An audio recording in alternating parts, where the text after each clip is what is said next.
Let's return to the city of Abydos, which mysteriously has changed quite a lot in the 30 seconds since the previous mission ended. Most Let's Plays I've seen take about 40 minutes for this chapter. I can do it in 15 with conventional play, but who wants to be conventional? We must recover the piece of Osiris before we leave. We have to hurry. Gargarensis and Kemsit will soon have their troops out. We still have some allies here. Not all have turned to worship Set. Yes, I have friends here. They will help us. I have arranged for transports to meet us here at the prison. We must hold this position until they arrive. The heroes get their own control group because they'll be doing a lot of tanking. Now, the developers expected us to mindlessly attack this front gate here and fight the enemies who show up. But I'm far too clever for that. So I'm going to sneak out this back route that they forgot to block and meet the transport ships in complete safety that way, leaving the enemies confused. I need to save time and hit points for later after all. I'll also use this quiet moment to change this turtle to stand ground stance for later. Now, Setna here will be joining us just for this mission, but won't actually become another main character, unfortunately. He's basically a super priest, complete with healing abilities, which make him very useful. So, the transport ships will arrive soon, and in the meantime the enemy are over there scratching their heads about where we went to. We must flee to our allies' area of the city. But of course, that's not the only trick I came up with.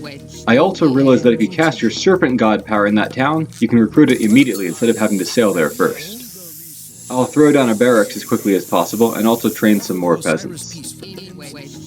While that's going on, I'll have my units get aboard the transport ships, and the non-heroes will go to town, while the heroes go loiter off the enemy coast. I only have one shot to get this right, but fortunately I have several spare seconds here to get things set up. Spearmen and villagers are the only people I can mass produce right now who have good hack damage, so that's why I'm going with them for this mission. I didn't have time to talk about monuments last mission. You can build 5, each costing much more food and gold than the last. Secretly, their favor generation rates are very different. The first gives a solid 6 per minute, the next 3 are inferior, and the final one is actually the best of all. So if you're going to have your pharaoh empower one for bonus favor, make sure it's the first or the last one. Oh, and as a useful perk, Isis's monuments prevent the enemy using god powers nearby. Alright, the ships have arrived, so it's time to stop training people and load everybody up. Now the reason I had that turtle set to stand ground stance it for is so that I can run it in here and have it sponge all these tower attacks and not run away. The turtle is tough but has nothing to fight, so that's the best use for him. Next I'll drop off my heroes. They can tank the inland towers as they get into position south of that enemy gate. And then right on their heels I'll drop off the units and have them run around to the south too, just a little bit behind the heroes. To win, I need to get the Osiris piece south of the city, but first I need to break down this gate so I can move it.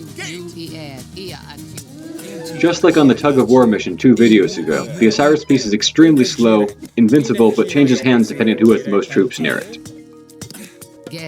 I can get a few seconds of head start by having the Osiris piece move toward the gate before that dies. Setna's pierce damage is worthless against buildings, so I'll have him heal instead.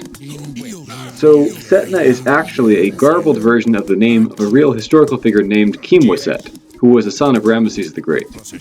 Ooh, I need to keep microwing Arcantos to actually use his ability.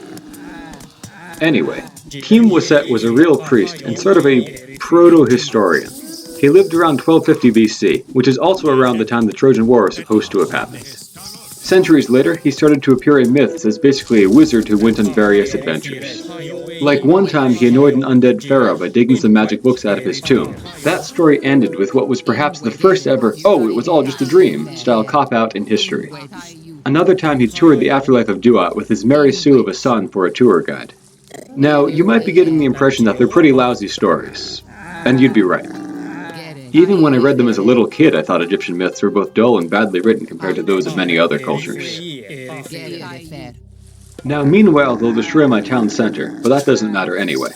I just need to keep this Osiris piece moving toward the south gate.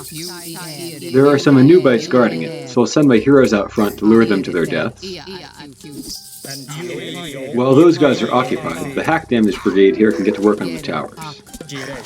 Oh, I've just noticed my pharaoh's name this time is one of the silly ones, Baba Joe.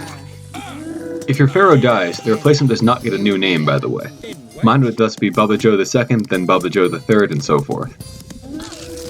I haven't said much about wall upgrades before. Basic wooden walls have 600 hit points. In Classical, you can get a global upgrade that forever turns all your walls everywhere into stone walls with 600 additional hit points. That's it for Norse, but everyone else can do another upgrade to fortified walls with another 600 hit points in Heroic Age. And then only the Egyptians can do one final upgrade to citadel walls in the Mythic Age. Atlanteans and Chinese instead have like 5 mini upgrades, which are even better than the Egyptians if you actually get them all. Since wall upgrades are hugely expensive, you'll basically never see anything upgraded higher than stone. Now as the Osiris piece gets close, there should be one additional group of enemies. I'll have the heroes kill those while the rest of my troops keep focusing down the gate. Myth units used to be much more of a threat than they are now, but as you get heroes over the course of the campaign, they become less and less worrisome.